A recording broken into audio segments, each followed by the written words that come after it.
Live from Columbia, South Carolina, WIS News 10 starts with First Alert Weather.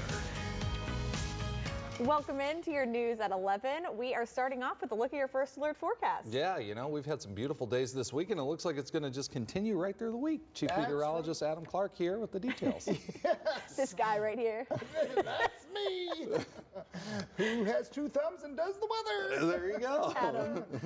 Yes, so it's going to be really nice next 3 days, and then that's all up in smoke as we head into Saturday. Perfect timing. Exactly. Yeah. We've got a chance of some rain.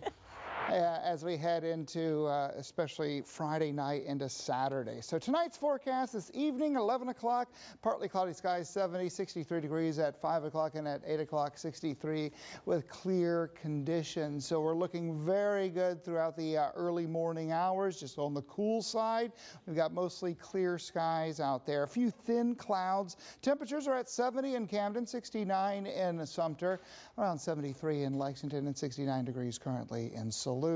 So tonight our low is down to 60, partly cloudy, another cool and crisp night.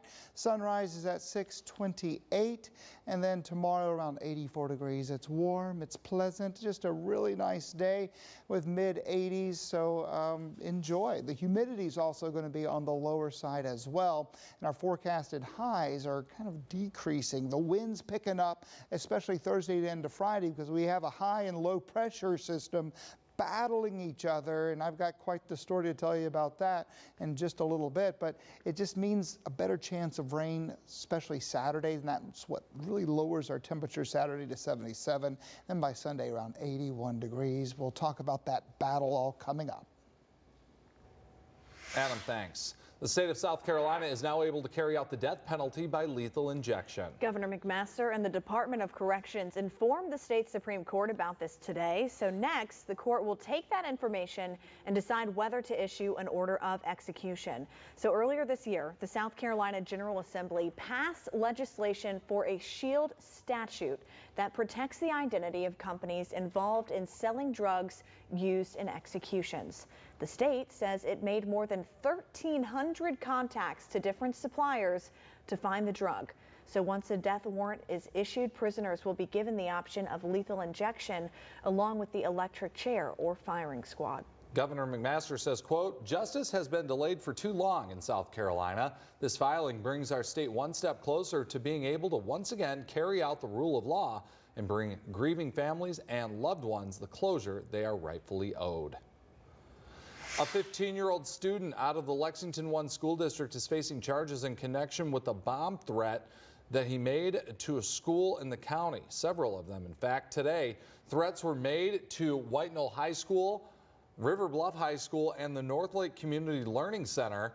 Officials say that the student made the threats online, saying that bombs were planted in the schools and that he planned to shoot students. Detectives were able to find the student responsible for the threats through electronic evidence. The student is in custody at the South Carolina Department of Juvenile Justice and will appear in Lexington County Family Court at a later date.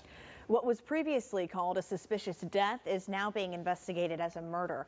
Columbia police say after performing an autopsy on a 66-year-old woman, officials found that her death was caused by blunt force trauma. No arrests have been made yet. The woman was found in a home Saturday afternoon on Byron Road. Anyone with information is urged to call Crime Stoppers at 1-888-CRIME-SC. Richland School District 1 is helping families across the district who are facing housing issues and will have the opportunity to get free help before the holiday season. Our Jalen Tart explains how the district is accomplishing this. Long-term goal with the housing clinic with the NAACP and Richland 1 is to create housing stability for families, and the district believes that this is a win-win scenario. Since last March, Richland School District 1, along with the Columbia branch of the NAACP, have been providing assistance to families in the district who are dealing with housing problems. It was an opportunity for us to provide services or to provide resources for our families who are not stably housed, who have housing instability. And so it's just an opportunity where we bring different service providers to a one-stop shop where our families can get the help and assistance that they need. Deborah Boone, Richland One's homeless coordinator, serves as coordinator for the Parents and Students Succeed project for the McKinney-Vento office. During the clinics, families can get guidance on habitability issues such as mold, broken fixtures, illegal evictions, utility assistance, and public benefits. The clinics also provide trained NAACP volunteers who are able to connect families to an abundance of resources for assistance.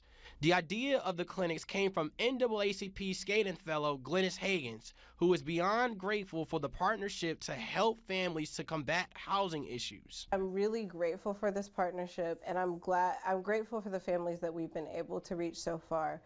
We've been able to reach almost 80 families, and those 80 families and their evaluations really were grateful for the information.